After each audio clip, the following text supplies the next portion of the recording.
Film की शुरुआत में हम देखते हैं कि एक ही शहर में एक ही वक्त पर 17 बच्चे अपने अपने घरों से बाहर निकलते हैं और एक खास डायरेक्शन में दौड़ते हुए चले जाते हैं और फिर वो कभी वापस अपने घरों को नहीं लौटते क्योंकि वो अचानक गायब हो जाते हैं। हालांकि इन तमाम घरों में सीसीटीवी कैमरास और अलार्म्स लगे होते हैं, लेकिन जब तक उनके माँ बाप को इस बात का पता चलता है तब तक बहुत देर हो चुकी होती है। सीसीटीवी फुटेज से ये मालूम होता है कि तमाम बच्चे एक ही तरह का पोज बनाकर भाग रहे थे जो बिल्कुल प्लेन के पोज जैसा होता है और सबकी टाइमिंग भी एक ही थी। गौर करने वाली बात ये थी कि ये तमाम बच्चे एक ही स्कूल और एक ही क्लास के थे। इस क्लास में टोटल 18 बच्चे थे, जिनमें से 17 बच्चे गायब हो चुके थे, लेकिन एक ही बच्चा ऐसा था जो गायब नहीं हुआ था। इन तमाम बच्चों को जस्टिन नाम की टीचर पढ़ाती थी, इसलिए सबसे पहले शक उसी पर किया गया और दूसरा शक उस बच्चे पर गया जो गायब नहीं हुआ था, जिसका नाम एलेक्स था। पुलिस जस्टिन, एलेक्स और एलेक्स के माँ बाप से मुसलसल पूछगिछ कर रही थी, लेकिन किसी किस्म का कोई रिजल्ट सामने नहीं आ रहा था। इन्वेस्टिगेशन को 1 महीना गुजर चुका था, मगर बच्चों के बारे में कोई भी सुराग नहीं मिल पा रहा था। आगे बढ़ने से पहले ये बता दिया जाता है कि अब कहानी हर कैरेक्टर के पर्सपेक्टिव से दिखाई जाएगी, यानी हम सब लोगों की अलग अलग कहानियां देखेंगे। सबसे पहले हम स्कूल टीचर जस्टिन की कहानी देखते हैं। जब वो रोज की तरह स्कूल जाती है तो ये देखकर हैरान रह जाती है कि क्लास में सिर्फ एक ही बच्चा एलेक्स मौजूद है, बाकी 17 बच्चे वहां नहीं होते। जल्द ही उसे मालूम हो जाता है कि वो तमाम बच्चे गायब हो चुके हैं। जस्टिन पर शक होने की वजह से उसे पेरेंट्स के गुस्से और इन्वेस्टिगेशन दोनों का सामना करना पड़ता है। हालांकि जस्टिन को बेकसूर करार दे दिया जाता है, लेकिन इसके बावजूद तमाम पेरेंट्स उसे ही जिम्मेदार समझते रहते हैं। उनका कहना है कि जस्टिन एक विच है जो बच्चों पर ब्लैक मैजिक करके उन्हें गायब कर देती है। इन ब्लेम्स की वजह से जस्टिन बहुत ज्यादा डिस्टर्ब रहने लगी थी, इसलिए वो ड्रिंक करना शुरू कर देती है। जब तक इन्वेस्टिगेशन जारी रहती है, स्कूल को भी बंद कर दिया जाता है, लेकिन 1 महीने बाद स्कूल को नए बच्चों के लिए दोबारा रीओपन किया जाता है। इससे पहले एक बड़ी पेरेंट्स मीटिंग बुलाई जाती है, जिसमें तमाम विक्टिम पेरेंट्स भी मौजूद होते हैं, यानी वो पेरेंट्स जिनके बच्चे गायब हो चुके थे। इस मीटिंग में भी पेरेंट्स दोबारा जस्टिन पर ही इल्जाम लगाते हैं। जस्टिन अपनी सफाई में कहती है कि वो बेकसूर है, उसने बच्चों के साथ कुछ नहीं किया, बल्कि वो तो सब बच्चों से बहुत प्यार करती है। प्रिंसिपल भी जस्टिन का साथ देता है और कहता है कि वो सच बोल रही है और बेकसूर है, बल्कि हकीकत में वो खुद विक्टिम है। इसी दौरान पेरेंट्स में से आर्चर नाम का एक आदमी खड़ा होकर जस्टिन पर ज्यादा जोर से चिल्लाने लगता है, यहाँ तक कि वो उसे विच कह देता है। देखते ही देखते वहां मौजूद लोग बेकाबू होने लगते हैं और जस्टिन को मारने तक के लिए तैयार हो जाते हैं, लेकिन प्रिंसिपल मार्कस फौरन जस्टिन का बचाव करता है। सिक्योरिटी की मदद से उसे वहां से बाहर निकलवाता है और उसे कहता है कि वो फौरन घर जाए और घर से बाहर ना निकले। इसके बाद जस्टिन अपनी गाड़ी में बैठकर घर आ जाती है। वो अंदर से बहुत ज्यादा दुखी होती है, इसलिए ड्रिंक करना शुरू कर देती है। अचानक डोरबेल बजती है। वो आवाज देती है कि कौन है, लेकिन कोई जवाब नहीं आता। वो दरवाजे के सुराख और खिड़कियों से बाहर झांक कर देखती है, मगर बाहर कोई भी नजर नहीं आता। ये सब उसे बहुत अजीब लगता है। वो हर तरफ देखने के बाद मुतमईन होकर वापस जाने लगती है, लेकिन अचानक दरवाजे पर जोर जोर से नॉकिंग शुरू हो जाती है। घबराहट में वो कहती है, कौन है, यहाँ से चले जाओ। कुछ देर बाद वो हिम्मत करके एक टूल हाथ में लेकर बाहर निकलती है तो देखती है कि किसी ने उसकी गाड़ी पर बड़े बड़े लफ्जों में विच लिख दिया है। अगली सुबह जस्टिन पुलिस के पास रिपोर्ट करवाने जाती है। वहां उसे एक ऑफिसर पॉल नजर आता है जो जस्टिन का दोस्त भी होता है। बाद में जब वो स्कूल जाती है तो प्रिंसिपल मार्कस उसे कहता है कि बेहतर यही होगा कि वो स्कूल ना आए क्योंकि हालात बहुत खराब हैं। जस्टिन पूछती है कि क्या वो एलेक्स से बात कर सकती है। मार्कस उसे समझाता है कि पेरेंट्स बहुत ज्यादा गुस्से में हैं, जैसा कि वो कल देख चुकी है, इसलिए जब तक मामला ठंडा नहीं हो जाता वो स्कूल और खास तौर पर बच्चों से दूर रहे। ये सुनकर जस्टिन उदास होकर वहां से चली जाती है।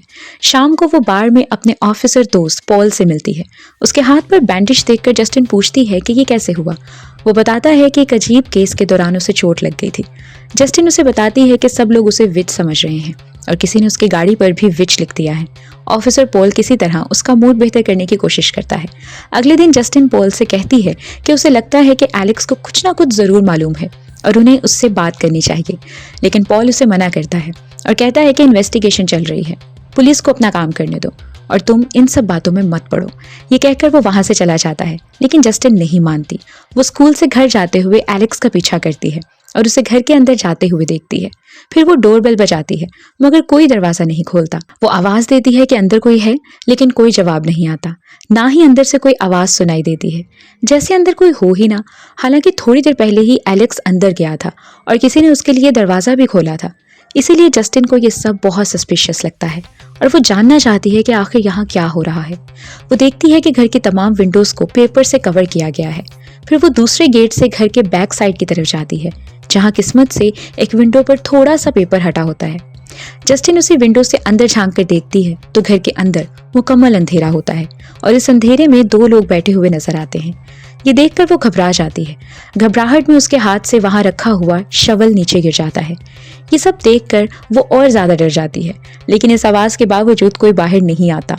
जब वो दोबारा झांक कर देखती है तो वो दोनों लोग अब भी वैसे ही मोशनलेस बैठे होते हैं, बिल्कुल स्टैचूज की तरह। ये सब जस्टिन को बहुत ज्यादा अजीब लगता है और वो इस बारे में प्रिंसिपल मार्कस से बात करती है कि एलेक्स के पेरेंट्स के साथ कुछ ना कुछ गड़बड़ जरूर है। वो कहती है कि एलेक्स किसी प्रॉब्लम में है और आपको अपनी तरफ से वहां जाकर चेक करना चाहिए। मार्कस जवाब देता है कि ठीक है, मैं खुद सब देख लूंगा, लेकिन तुम प्लीज इन सब मामलात से दूर रहो। इसके बाद जस्टिन वहां से स्टोर जाती है, लेकिन वो इस बात से बिल्कुल बेखबर होती है कि एक लेडी उसका पीछा कर रही है। अचानक वो लेडी पीछे से आकर जस्टिन के बाल पकड़ती है और इसे नीचे गिरा देती है। फिर बोतल दिखाकर धमकाते हुए पूछती है कि तुम मेरे घर क्यों आई थी। जस्टिन कहती है कि मैंने कुछ नहीं किया, मुझे जाने दो। लेकिन वो लेडी बहुत ज्यादा गुस्से में होती है और जस्टिन के मुंह पर ड्रिंक उंडेल देती है। इसी दौरान स्टोर में काम करने वाला लड़का आ जाता है और इस लेडी को पकड़कर वहां से बाहर निकाल देता है। फिर जस्टिन घर आकर रात को सो जाती है। उसे एक ख्वाब आता है जिसमें वो खुद को अकेले स्कूल जाते हुए देखती है। क्लास में वो देखती है कि तमाम बच्चे गर्दन झुकाए बैठे हुए हैं। घड़ी में 2:17 हो रहे होते हैं। तभी एलेक्स सर उठाकर उसकी तरफ देखता है और एक अजीब सी स्माइल देता है। ये मंजर बहुत डरावना होता है, बिल्कुल किसी जोकर की तरह, जिसे देखकर जस्टिन घबराकर जाग जाती है। वो दोबारा सोने की कोशिश करती है, लेकिन जैसे ही वो लेटती है उसे छत पर एक अनजान औरत नजर आती है जिसका चेहरा भी जोकर जैसा था। ये देखकर वो खौफ से चीख पड़ती है और इस बार वो हकीकत में जाग जाती है। तब उसे एहसास होता है कि वो ख्वाब के अंदर ख्वाब देख रही थी। अगले दिन जस्टिन फिर से एलेक्स के घर की तरफ जाती है और उससे बात करने की कोशिश करती है, लेकिन एलेक्स उससे बात नहीं करता। सिर्फ इतना कहता है कि मेरा पीछा मत कीजिए और अपने घर के अंदर चला जाता है। लेकिन जस्टिन नहीं मानती। वो दोबारा जाकर दरवाजे पर दस्तक देती है और कहती है कि मुझे मालूम है आप लोग अंदर ही हैं, बाहर आ जाइए। इसके बावजूद दरवाजा नहीं खुलता। इस बार जस्टिन वापस नहीं जाती बल्कि घर के बाहर ही बैठ जाती है, ये सोचकर कि कभी ना कभी तो कोई बाहर निकलेगा। दोपहर से रात हो जाती है, लेकिन कोई भी घर से बाहर नहीं आता। इसी दौरान जस्टिन को नींद आ जाती है और वो वहीं सो जाती है। अचानक घर का दरवाजा खुलता है और एलेक्स की माँ हाथ में सिजर्स लिए बाहर आती है। वो अजीब अंदाज में दौड़ते हुए जस्टिन की तरफ बढ़ती है, लेकिन जस्टिन को सोता देखकर कुछ नहीं कहती, बस सिजर्स से उसके बाल काट देती है। यहाँ पर जस्टिन का हिस्सा खत्म हो जाता है और अब कहानी आर्चर के पर्सपेक्टिव से आगे बढ़ती है। आर्चर वही सिंगल फादर होता है जो जस्टिन पर विच होने का इल्जाम लगा रहा था, क्योंकि आर्चर का बेटा मैथ्यू भी गायब हो चुका था, जिसकी वजह से वो बहुत डिस्टर्ब रहता था। वो ज्यादातर वक्त अपने बेटे की वही रिकॉर्डिंग देखता रहता और किसी क्लू को तलाश करने की कोशिश करता। वो बार बार पुलिस स्टेशन के चक्कर लगाता ताकि मालूम कर सके कि उसके बेटे के बारे में कोई खबर मिली है या नहीं। पुलिस वाले बस यही कहते रहते कि इन्वेस्टिगेशन चल रही है, जैसे ही कुछ पता चलेगा आपको बता दिया जाएगा। शाम को वो पेरेंट्स मीटिंग में जाता है, जहां वो एक बार फिर जस्टिन पर इल्जाम लगाता है। मीटिंग के बाद भी वो जस्टिन का पीछा नहीं छोड़ता। जब जस्टिन ड्रिंक्स लेने स्टोर गई थी तो आर्चर उसका पीछा करते करते उसके घर तक पहुंच जाता है। वो कभी बेल बजाकर और कभी दरवाजे पर जोर जोर से नोक करके जस्टिन को डराता रहता है और उसकी गाड़ी पर विच भी उसी ने लिखा था। रात को जब आर्चर सो रहा होता है तो अचानक उसकी आंख खुलती है और उस वक्त घड़ी में 2:17 हो रहे होते हैं। तब उसे कुछ आवाज सुनाई देती है और उसे लगता है कि शायद उसका बेटा आ गया है। वो पूरे घर में देखता है लेकिन कोई नजर नहीं आता। अचानक दरवाजा खुलता है तो वो भागकर बाहर जाता है और दूर उसे अपना बेटा नजर आता है जो प्लेन वाले पोज में दौड़ता हुआ एक घर के अंदर चला जाता है। आर्चर भी उस घर के अंदर जाता है और हर जगह अपने बेटे को ढूंढने लगता है। वो ऊपर वाले कमरे में जाता है जहां उसे बेड पर कोई लेटा हुआ दिखाई देता है जो उसका बेटा ही होता है। आर्चर रोते हुए पूछता है कि बेटा तुम कहाँ चले गए थे, लेकिन वो कोई जवाब नहीं देता। इस पर आर्चर मजीद रो पड़ता है और कहता है कि बेटा मुझे माफ कर दो, मैं तुम्हारे पास नहीं था, मैं तुम्हारे लिए कुछ नहीं कर पाया, मैंने तुम्हें बहुत याद किया और मैं तुमसे बहुत प्यार करता हूँ। उसी वक्त रोशनी उसके बेटे के चेहरे पर पड़ती है, लेकिन वहां उसके बेटे की बजाय वही अजीब जोकर होता है। ये देखकर आर्चर घबराकर जाग जाता है। बिल्कुल जस्टिन की तरह उसे भी एक डरावना ख्वाब आया होता है, लेकिन इस ख्वाब से उसे एक क्लू मिल जाता है। वो बाहर जाकर इस इलाके के टावर को देखता है और उसे याद आता है कि ख्वाब में उसका बेटा इसी डायरेक्शन में भागा था। वो एक मैप निकालता है और अपने घर से टावर की तरफ एक लाइन खींच देता है। फिर वो एक और पेरेंट के घर जाता है जिनकी बेटी भी गायब हो चुकी थी और वहां से भी एक लाइन खींचता है। वो ऐसा इसलिए कर रहा होता है क्योंकि तमाम बच्चों का गायब होना एक दूसरे से कनेक्टेड होता है। उसका ख्याल होता है कि जहां ये दोनों लाइंस मिलेंगी वही जगह असल राज की तरफ ले जाएगी। वो इंटरसेक्शन वाले एरिया को मार्क करता है और इस जगह को देखने के लिए निकल पड़ता है। रास्ते में उसे जस्टिन की कार नजर आती है तो वो पहले उससे बात करने के लिए रुक जाता है। जस्टिन उस वक्त गैस स्टेशन पर फ्यूल भरवा रही होती है। आर्चर को देखते ही वो गुस्से में कहती है कि मेरा पीछा छोड़ दो, मैं कोई विच नहीं हूँ, मैंने बच्चे गायब नहीं किए, मैं तो खुद जानने की कोशिश कर रही हूँ कि इसके पीछे असल में कौन है। इसी लम्हे अचानक वो देखती है कि प्रिंसिपल मार्कस, जिसका चेहरा खून से भरा हुआ है, उसी पोज में दौड़ता हुआ उनकी तरफ आ रहा है। देखते ही देखते वो जस्टिन पर हमला कर देता है और उसका गला दबाने लगता है। आर्चर फौरन जस्टिन को बचाने आता है और मार्कस से लड़ता है, लेकिन वो इंतहाई गुस्से में होता है। उसकी आंखें बाहर को निकली हुई हैं और वो आर्चर पर हावी हो जाता है। वो आर्चर का भी गला दबाने लगता है और यहीं पर यह सेगमेंट खत्म हो जाता है। अब अगला सेगमेंट ऑफिसर पॉल के पर्सपेक्टिव से दिखाया जाता है। वो अपनी गाड़ी में बैठकर अपने काम पर निकल जाता है और अचानक उसकी नजर एक लड़के पर पड़ती है जो किसी के घर के अंदर झांक रहा होता है।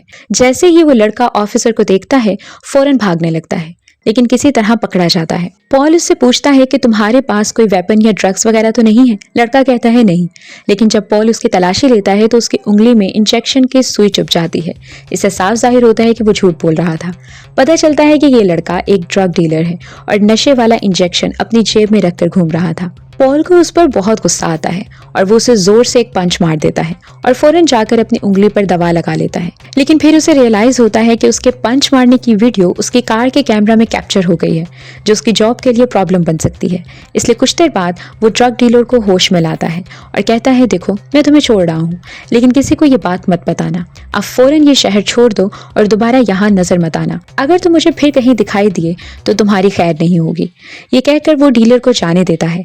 यहाँ हमें समझ आता है कि जस्टिन ने पॉल की उंगली पर जो बैंडेज देखी थी वो यही जख्म था। इसी केस को वो अजीब कह रहा था। इसके बाद पॉल जस्टिन से मिलने जाता है और फिर अपने घर वापस आ जाता है। लेकिन यहाँ हमें एक और बात मालूम होती है कि ऑफिसर शादीशुदा है और उसकी वाइफ वही लेडी है जिसने स्टोर में जस्टिन पर हमला किया था। उसकी वाइफ को उन दोनों पर शक हो गया था, इसीलिए उसने जस्टिन पर अटैक किया था और पूछा था कि क्या तुम मेरे घर आई थी। खैर, इसके बाद पॉल पुलिस स्टेशन जाता है। अचानक सामने उसे वही ड्रग डीलर जेम्स नजर आता है। उसे देखते ही पॉल को शदीद गुस्सा आ जाता है और वो चीख कर कहता है, मैंने तुमसे क्या कहा था। ये सुनते ही जेम्स फौरन भाग जाता है। अब पॉल अपनी गाड़ी से उसका पीछा करने लगता है, यानी इस बार वो उसे छोड़ने वाला नहीं था। इसी के साथ पॉल का सेगमेंट खत्म हो जाता है। अब अगला सेगमेंट ड्रग डीलर जेम्स का होता है। हम जानते हैं कि वो ड्रग्स के साथ साथ चोरी वगैरह भी करता है। उसका कोई पक्का ठिकाना नहीं होता और इस वक्त वो जंगल में टेंट लगाकर रह रहा होता है। पॉल ने उसे शहर छोड़ने को कहा था, लेकिन वो ना तो शहर छोड़ता है और ना ही अपनी हरकतों से बाज आता है। इसी दौरान वो एलेक्स के घर के करीब पहुंच जाता है। चोरी के इरादे से ऊपर चढ़कर किसी तरह खिड़की से घर के अंदर जाता है। घर के अंदर मुकम्मल अंधेरा होता है। उसे लगता है कि घर खाली है और वो कीमती सामान ढूंढने लगता है। अचानक उसे टीवी के रिफ्लेक्शन में एलेक्स के माँ बाप नजर आते हैं, जिससे वो डर जाता है और कहता है, सॉरी मैंने कुछ नहीं किया। लेकिन फिर वो नोटिस करता है कि वो दोनों कुछ कर ही नहीं रहे, बल्कि बुत बनकर बैठे हैं। ये देखकर वो उन्हीं के सामने से सामान चोरी करके अपने बैग में भर लेता है। वो वहां से निकलने ही वाला होता है कि बेसमेंट की तरफ से कुछ आवाज आती है, इसलिए वो बेसमेंट में चेक करने जाता है और यहाँ एक चौंका देने वाली बात सामने आती है कि वो 17 बच्चे जो गायब हुए थे इसी बेसमेंट में मौजूद होते हैं। ये देखकर जेम्स घबरा जाता है और वहां से भागने लगता है। उसे पूरा सामान नहीं मिलता, इसलिए जो थोड़ा बहुत उसके पास होता है वो उसे बेचने स्टोर जाता है। इसी दौरान उसकी नजर शॉप में लगे हुए मिसिंग बच्चों के पोस्टर पर पड़ती है। ये देखते ही उसकी आंखों में चमक आ जाती है, क्योंकि उसे पता चल चुका है कि बच्चे कहाँ हैं। अब वो ये बात बताकर रिवॉर्ड लेने के लिए पुलिस स्टेशन जाने वाला होता है, लेकिन बाहर ही पॉल उसे देख लेता है। इसलिए जेम्स को वहां से भागना पड़ता है और वो किसी तरह बचकर जंगल तक पहुंच जाता है। वहां उसे एक डरावनी हंसी सुनाई देती है। वो इधर उधर देखता है तो दूर ही जोकर जैसा आदमी खड़ा होता है, जो उसकी तरफ इशारा कर रहा होता है। ये देखकर जेम्स बुरी तरह डर जाता है और भागकर अपने टेंट के अंदर घुस जाता है। वो खुद को समझाने लगता है कि ये सब हकीकत नहीं, मेरा वहम है। शायद नशे की वजह से मुझे ऐसा लगा, लेकिन तब ही वो टेंट के बाहर उसकी परछाई देख लेता है। यानी ये कोई वहम नहीं था, वो वाकई वहां आ चुका था। जैसे ही टेंट खुलने लगता है, अपने बचाव के लिए जेम्स हाथ में इंजेक्शन उठा लेता है और जैसे ही जिप खुलती है, फौरन सामने वाले के चेहरे पर वार कर देता है। तब पता चलता है कि वो तो पॉल होता है। इस बार पॉल को और ज्यादा गुस्सा आ जाता है और वो जेम्स को मारने ही वाला होता है, लेकिन तभी वो कहता है, मुझे पता है वो बच्चे कहाँ हैं, वो उसी घर के बेसमेंट में है। ये सुनकर पॉल रुक जाता है और कहता है, ठीक है, मुझे वहां ले चलो, दिखाओ मुझे। फिर पॉल उसे हैंडकफ्स लगाकर कार में बिठा देता है और जेम्स उसे गाइड करते हुए उस घर तक ले आता है।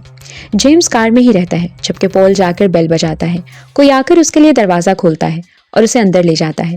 दूर से जेम्स ये सब देख रहा होता है। वो घंटों इंतजार करता है, लेकिन पॉल वापस नहीं आता। रात हो जाती है और जेम्स तंग आ जाता है। तब अचानक दरवाजा खुलता है और पॉल बाहर निकल आता है, लेकिन अब वो पहले जैसा नहीं लग रहा था। वो किसी पागल की तरह लगता है, बिल्कुल कंट्रोल से बाहर, शदीद गुस्से में। वो सीधा कार की तरफ बढ़ता है, जेम्स को कार से घसीट कर बाहर निकालता है और उसे जबरदस्ती घर की तरफ ले जाता है। यहीं पर यह सेगमेंट भी खत्म हो जाता है। अब अगला सेगमेंट प्रिंसिपल मार्कस का होता है, जिसमें हम देखेंगे कि वो अचानक ऐसा कैसे बन गया। असल में जब जस्टिन ने बताया था कि एलेक्स के माँ बाप के साथ कुछ गड़बड़ है, तो मार्कस ने एलेक्स से कहा था कि वो अपने पेरेंट्स को स्कूल बुलाए, लेकिन उनकी जगह एक औरत वहां आती है जो अपना नाम ग्लैडिस बताती है और कहती है कि वो एलेक्स की आंट है। अगर उसके चेहरे पर गौर करें तो वही औरत होती है जिसने जस्टिन और आर्चर को ख्वाब में डराया था। वो जंगल में जेम्स को भी नजर आई थी। यहाँ से हमें अंदाजा हो जाता है कि सारी गड़बड़ इसी औरत की है। वो बताती है कि एलेक्स के माँ बाप की तबीयत ठीक नहीं है, इसलिए वो इस वक्त मिलने नहीं आ सकते। चूंकि वो एलेक्स की गार्डियन है, इसलिए वो खुद आई है। लेकिन मार्कस कहता है कि वो एलेक्स के पेरेंट्स से ही पर्सनली बात करना चाहता है, गार्डियन से नहीं। फिर वो औरत वहां से चली जाती है। इसके बाद मार्कस घर आता है और अपने दोस्त के साथ बैठकर टीवी देखने लगता है। अचानक डोरबेल बजती है। दोनों दरवाजा खोलने जाते हैं तो सामने वही ग्लैडिस खड़ी होती है। वो पानी मांगने के बहाने घर के अंदर आ जाती है। यहीं पर हमें असल हकीकत पता चलती है कि ग्लैडिस दरअसल एक विच है और उसे ब्लैक मैजिक में जबरदस्त महारत हासिल है। वो अपनी बातों में उन दोनों को उलझा लेती है और अपने बैग से एक अजीब सी कांटों वाली टहनी निकालती है। इस टहनी से वो अपने हाथ पर कट लगाती है और उसका ब्लड उन दोनों पर लगा देती है। इससे पहले कि वो कुछ समझ पाते, वो सिजर्स निकालती है और मार्कस के दोस्त के बाल काट देती है। फिर वो एक बेल निकाल कर बजाती है, जिसकी आवाज़ सुनते ही मार्कस उसके कंट्रोल में आ जाता है। इसके बाद वो मार्कस के दोस्त के बाल उस कांटेदार टहनी पर लपेटती है और फिर टहनी को तोड़ देती है। जैसे ही टहनी टूटती है, मार्कस अचानक अपने दोस्त पर हमला कर देता है। वो उसे पकड़कर जमीन पर गिरा देता है, फिर उसके मुंह पर काले रंग की उल्टी करता है और उसके बाद बार बार अपना सर उसके चेहरे पर मारता है। इस हमले में उसका चेहरा पूरी तरह कुचला जाता है और उसकी मौत हो जाती है। इसके बाद ग्लैडिस अपने बैग से जस्टिन के बाल निकालती है, जो उसने एलेक्स की माँ से कटवाए थे जब जस्टिन अपनी कार में सो रही थी। वो उन बालों के साथ भी वही करती है, बालों को टहनी पर लपेट कर उसे तोड़ देती है और जस्टिन पर भी ब्लैक मैजिक कर देती है। इसके फौरन बाद मार्कस भागता हुआ जस्टिन को मारने निकल पड़ता है। वो गैस स्टेशन पर आर्चर से बात कर रही होती है। आर्चर उसे बचाने की कोशिश करता है, लेकिन मार्कस उसी का गला दबाने लगता है। जस्टिन अपनी जान बचाकर स्टोर के अंदर भाग जाती है। कुछ देर बाद मार्कस आर्चर को छोड़ देता है और जस्टिन के पीछे आ जाता है। वो स्टोर के अंदर घुस जाता है और जस्टिन का पीछा शुरू कर देता है। डर के मारे जस्टिन इधर उधर भागती है, लेकिन एक जगह आकर उसे भागने का कोई रास्ता नहीं मिलता। वो बुरी तरह घबरा जाती है और मार्कस बहुत खौफनाक अंदाज में उसकी तरफ बढ़ रहा होता है। जस्टिन को लगता है कि अब वो नहीं बचेगी, लेकिन उसी वक्त आर्चर दरमियान में आकर मार्कस को रोक लेता है। आर्चर और मार्कस दोनों जख्मी हो जाते हैं। मौका देखकर जस्टिन सामने की तरफ से भाग निकलती है, लेकिन मार्कस की आंखों में खून उतरा हुआ होता है और वो फिर उसके पीछे दौड़ पड़ता है। जस्टिन स्टोर से बाहर निकलकर अपनी कार में बैठ जाती है, लेकिन मार्कस भी कार के पास पहुंच जाता है। वो विंडो पर जोर जोर से पंच करने लगता है और शीशा तोड़कर जस्टिन को पकड़ने की कोशिश करता है। उसी वक्त कार स्टार्ट हो जाती है, लेकिन मार्कस पर ऐसा ब्लैक मैजिक किया गया होता है कि वो अपना टारगेट मारे बगैर नहीं रुकता। आर्चर भी स्टोर से बाहर आ जाता है। वो भी अपनी कार लेकर मार्कस का पीछा करने लगता है। तब अचानक एक दूसरी कार आकर मार्कस में टकरा जाती है, जिससे वो वहीं मारा जाता है। इन सब के बाद आर्चर जस्टिन से एक्सक्यूज करता है, क्योंकि अब उसे समझ आ चुका होता है कि इसमें जस्टिन की कोई गलती नहीं थी, बल्कि वो खुद भी एक विक्टिम थी। जस्टिन उसे माफ करते हुए कहती है कि उसने अपनी जिंदगी में ऐसा कुछ कभी नहीं देखा। वो पूछती है कि आखिर उसके साथ ऐसा क्या हो गया था। कुछ दिन पहले जब मैं उससे मिली थी तो वो बिल्कुल ठीक लग रहा था। आर्चर कहता है कि उसने भी कभी ऐसा कुछ नहीं देखा, लेकिन जब मार्कस भाग रहा था तो उसका अंदाज बिल्कुल वैसा ही था जैसे वो बच्चे भाग रहे थे। फिर वो मैप खोलता है और जस्टिन को वही इंटरसेक्शन वाला एरिया दिखाता है। जस्टिन देखती है कि इस इंटरसेक्शन पर जो घर था वो एलेक्स का ही घर था। यहीं पर यह सेगमेंट खत्म हो जाता है। अब अगला पार्ट एलेक्स का होता है, जहां हमें एलेक्स की पूरी कहानी शुरू से दिखाई जाती है और अब जाकर सारे राज खुलते हैं। हम देखते हैं कि एलेक्स रोज की तरह अपने स्कूल जाता है। स्कूल के बाद उसके डैड उसे लेने आते हैं और घर ले जाते हुए बताते हैं कि उसकी आंट ग्लैडिस कुछ दिनों के लिए उनके साथ रहने आ रही हैं। एलेक्स पूछता है कि वो क्यों आ रही हैं? मैं उनके साथ कैसे रहूंगा, मैं तो उन्हें जानता भी नहीं। तब उसके डैड उसे समझाते हैं कि बेटा वो बहुत बीमार है और हमारे अलावा उनका कोई नहीं, वो भी हमारी फैमिली का हिस्सा है, इसीलिए हमें उनकी मदद करनी है। रात को हम देखते हैं कि एलेक्स अपनी विचेस वाली बुक पढ़ रहा होता है। इसी दौरान वो नोटिस करता है कि उसके डैड आंट ग्लैडिस को ले आए हैं। वो देखता है कि वो काफ़ी बूढ़ी और बीमार लग रही हैं और अपने साथ एक खास किस्म का प्लांट भी लाई हैं। एलेक्स इस बात को इग्नोर करता है और सो जाता है। अगले दिन उसके डैड उसे स्कूल छोड़ने जाते हैं, लेकिन स्कूल की छुट्टी के बाद वो उसे लेने नहीं आते। तमाम बच्चों के पेरेंट्स आ चुके होते हैं, सिर्फ एलेक्स ही अकेला रह जाता है। काफ़ी देर इंतजार के बाद वो पैदल घर जाने का फैसला करता है। रास्ते में सोचता है कि डैड मुझे लेने क्यों नहीं आए, आखिर वो कहाँ बिजी होंगे। जब वो घर पहुंचता है तो देखता है कि उसके डैड घर पर ही मौजूद होते हैं, लेकिन वो बिल्कुल नॉर्मल नहीं लग रहे होते। वो किसी पपेट की तरह बैठे होते हैं और रोबोट जैसी आवाज में बातें कर रहे होते हैं, जैसे कोई उन्हें कंट्रोल कर रहा हो। बिल्कुल यही हाल उसकी मॉम का भी होता है। एलेक्स परेशान हो जाता है कि उसके मॉम डैड के साथ ये सब क्या हो गया है। उसी वक्त वहाँ ग्लैडिस आ जाती है, जो अब पहले से कहीं ज्यादा बेहतर और हेल्दी लग रही होती है। क्योंकि एलेक्स विचेस की कहानियां पढ़ता रहता था, इसलिए वो फौरन समझ आता है कि ये औरत एक विच है और इसी ने उसके मॉम डैड के साथ कुछ किया है। एलेक्स उन्हें होश में लाने के लिए उनके चेहरों पर पानी फेंकता है, लेकिन उसका कोई असर नहीं होता। तब ग्लैडिस कहती है कि अब ये तुम्हारी बात नहीं सुनेंगे, सिर्फ मेरी बात मानेंगे। फिर वो उसे एक डेमो भी दिखाती है। वही कांटों वाली टहनी उठाकर उस पर उसके मॉम डैड के बाल लपेट देती है। जैसे ही वो टहनी तोड़ती है, फौरन वो दोनों टेबल पर रखा फोर्क उठाकर अपने ही चेहरों में घोंपने लगते हैं। ये देखकर एलेक्स घबरा जाता है और चीख कर उसे रोकने को कहता है। तब ग्लैडिस वो टूटी हुई टहनी सामने रखे पानी के बाउल में डाल देती है, जिससे ये सब रुक जाता है। फिर वो एलेक्स से कहती है कि अगर तुम चाहते हो कि तुम्हारे मॉम डैड जिंदा रहें तो बाहर किसी को कुछ मत बताना और जैसा मैं कहूँ वैसा ही करना। इसी तरह वो एलेक्स को डरा धमकाकर अपने पॉपेट की तरह यूज करने लगती है। एलेक्स उसके कहने पर सब कुछ करता था। वो रोज ग्लैडिस को उस प्लांट के सामने मैजिक करते हुए देखता था। इस मैजिक की वजह से वो आहिस्ता आहिस्ता ठीक होने लगती थी, यानी हेल्दी और जवान। लेकिन कुछ वक्त बाद वो फिर से बूढ़ी और कमजोर होने लगी थी। तब वो एलेक्स से कहती है कि अगर तुम मेरा एक काम कर दो तो मैं तुम्हारे मॉम डैड को ठीक कर दूंगी और यहाँ से चली जाऊंगी। वो काम ये था कि एलेक्स को अपने सारे क्लासमेट्स के कोई ना कोई चीज लाकर देनी थी, ताकि वो उन पर भी मैजिक करके उन्हें अपने कंट्रोल में ले सके। मासूम एलेक्स को इस खतरे का कोई अंदाजा नहीं था, इसलिए वो इस बात पर भी मान जाता है। स्कूल जाकर वो सोचता है कि आखिर कौन सी चीज चोरी की जाए, शार्पनर, इरेजर, पेंसिल या कोई और चीज। लेकिन ये सब करना रिस्की था। तब उसकी नजर सब बच्चों के नेम स्टिकर्स पर पड़ती है। वो सोचता है कि यही सबसे सेफ ऑप्शन है। गेम पीरियड में जब सारे बच्चे बाहर खेल रहे होते हैं, वो क्लास में जाकर सबके स्टिकर्स उतारकर अपने बैग में डाल देता है। घर आकर वो सारे स्टिकर्स ग्लैडिस को दे देता है, जिन्हें यूज करके वो 2-17 पर अपना ब्लैक मैजिक करती है। इसी तरह सारे बच्चे उसके कंट्रोल में आ जाते हैं और उसी पोज में अपने घरों से भागकर ग्लैडिस के पास पहुंच जाते हैं। यूं वो सब बच्चों को किडनैप करके बेसमेंट में बंद कर देती है।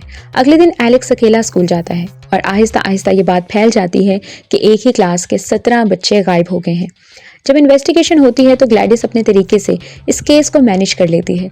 इस तरह उस घर में 17 बच्चे और एक कपल अंधेरे में बंद रहते हैं। सबको खाना देने की जिम्मेदारी ग्लैडिस ने एलेक्स को दी होती है। एलेक्स भी सबके साथ इसी अंधेरे में रहता है, वक्त पर खाना देता और स्कूल चला जाता है। डर की वजह से वो किसी को कुछ नहीं बताता। एक मासूम बच्चा इतना खौफनाक राज दिल में दबाए अकेला ही सब बर्दाश्त कर रहा था। ये थी एलेक्स की पूरी कहानी। और अब हम चलते हैं फिल्म के लास्ट सेगमेंट की तरफ, जहां ये स्टोरी एंड होगी और हमें सब कुछ साफ समझ आ जाएगा। प्रेजेंट टाइम में जब एलेक्स स्कूल से वापस आता है तो वो घर के बाहर पुलिस की गाड़ी खड़ी देखता है। घर के अंदर वो पॉल और जेम्स को देखता है, जो ग्लैडिस के कंट्रोल में आकर पुतले बने खड़े होते हैं। तब ग्लैडिस आकर एलेक्स से कहती है कि अपना सामान पैक करो, हम यहाँ से निकल रहे हैं, और वो अपना मैजिक करने चली जाती है। उसने दरवाजे पर गार्ड के तौर पर एलेक्स के मॉम डैड को खड़ा किया होता है। उसी वक्त आर्चर और जस्टिन भी घर के बाहर पहुंच जाते हैं। दरवाज़ा खुलता है और सामने पॉल नजर आता है। जस्टिन कहती है कि मैं उसे जानती हूँ। फिर वो आर्चर के साथ अंदर चली जाती है और अचानक पॉल और जेम्स उन दोनों पर अटैक कर देते हैं। आर्चर जेम्स से लड़ने लगता है और जस्टिन बचकर किचन की तरफ भागती है, लेकिन पॉल उसे पकड़ लेता है। जस्टिन कहती है कि तुम्हें क्या हो गया है, काम डाउन हो जाओ, लेकिन वो उसकी बात नहीं सुनता। इसी दौरान जस्टिन के हाथ में पीलर आ जाता है, जिससे वो पॉल का चेहरा छील देती है ताकि दर्द की वजह से वो उसे छोड़ दे। लेकिन जस्टिन के देखकर हैरान रह जाती है कि पॉल पर उसका कोई असर नहीं होता, जैसे उसे दर्द महसूस ही ना हो रहा हो। उसकी आंखें बाहर निकली हुई थीं और गुस्सा उसके सर पर सवार था। वो जोर से जस्टिन का गला दबा रहा था। अपने डिफेंस में जस्टिन उसकी गर्दन में गोली मार देती है, लेकिन फिर भी वो नहीं मरता। आखिरकार वो उसके सर में गोली मारती है। तब जाकर पॉल मर जाता है। फिर वो आर्चर के पास जाती है, जहां जेम्स उसे भी पकड़कर उसका गला दबा रहा होता है। जस्टिन उसे भी शूट करके खत्म कर देती है। आर्चर बेसमेंट में चला जाता है, जहां वो बच्चों में अपने बेटे को ढूंढता है। उसे वहां अपना बेटा नहीं मिलता, लेकिन ग्लैडिस मिल जाती है, जो उसका लॉकेट छीनकर मैजिक करती है और उसे भी अपने कंट्रोल में ले लेती है। इसी वजह से वो ऊपर जाकर जस्टिन पर हमला करता है, लेकिन उसी वक्त कहानी में बड़ा ट्विस्ट आता है। एलेक्स भागते हुए ग्लैडिस के रूम तक पहुंच जाता है, जहां उसके ब्लैक मैजिक वाली टहनी और विग रखी होती है। एलेक्स वही करता है जो उसने ग्लैडिस से सीखा था। वो टहनी पर ग्लैडिस के बाल लपेटता है और टहनी तोड़ देता है। इससे ये होता है कि ग्लैडिस का ब्लैक मैजिक उल्टा उसी पर चल जाता है। सारे बच्चे अचानक उसके दुश्मन बन जाते हैं और उसकी तरफ दौड़ पड़ते हैं। ग्लैडिस जान बचाने के लिए इधर उधर भागती है, लेकिन बच्चे उसे पकड़ लेते हैं और सब मिलकर उस पर टूट पड़ते हैं। वो उसे पूरी जिंदगी का दर्द देते हुए उसकी आंखें नोच लेते हैं, फिर उसका जबड़ा और आखिर में उसका पूरा जिस्म पूरी तरह चीर फाड़ देते हैं। ग्लैडिस के मरने के बाद आर्चर होश में आ जाता है और जस्टिन को छोड़ देता है। वो बाहर आता है, जहां सारे बच्चे ग्लैडिस की लाश को घेरे खड़े होते हैं और वहीं आर्चर को आखिरकार अपना बेटा भी मिल जाता है। जस्टिन एलेक्स को देखने जाती है, जो अपने मॉम डैड से गले लगा हुआ था, लेकिन इस सब के बाद भी कोई पहले जैसा नॉर्मल नहीं हो पाता। सब इसी हालत में जिंदगी गुजारने लगते हैं। इस हादसे को 2 साल गुजर जाते हैं। कुछ बच्चे तो बेहतर हो जाते हैं, लेकिन बाकी वैसे ही रहते हैं। अब सवाल ये था कि कुछ बच्चे और आर्चर तो ठीक हो गए, लेकिन बाकी क्यों नहीं? इसकी वजह ये थी कि ग्लैडिस बूढ़ी और कमजोर थी। वो हेल्दी और जवान रहना चाहती थी। वो एक ब्लैक मैजिक करने वाली विच थी, जिसके जरिए उसने सबको कंट्रोल में लिया और उनकी लाइफ फोर्स से अपनी जिंदगी बढ़ा ली। इसी वजह से वो बेहतर होती गई और इस तरह उसने एक कपल और 17 बच्चों को अपने फायदे के लिए यूज किया। एलेक्स के मॉम डैड इसीलिए जिंदा लाशों की तरह हो गए और कभी पहले जैसे नॉर्मल नहीं हो सके, क्योंकि उनमें अब कोई लाइफ फोर्स बाकी नहीं रही थी। कुछ बच्चे इसलिए रिकवर हो रहे थे क्योंकि तब तक ग्लैडिस ने उनकी लाइफ फोर्स पूरी तरह नहीं ली थी। आर्चर भी इसी वजह से ठीक हुआ था, क्योंकि वो ज्यादा देर तक उसके कंट्रोल में नहीं आया था। इसी तरह बाकी सब बच्चे हमेशा इसी स्टेट में रह गए, किसी स्टैचू या जिंदा लाश की तरह। और इसी के साथ ये कहानी भी यहाँ खत्म हो जाती है।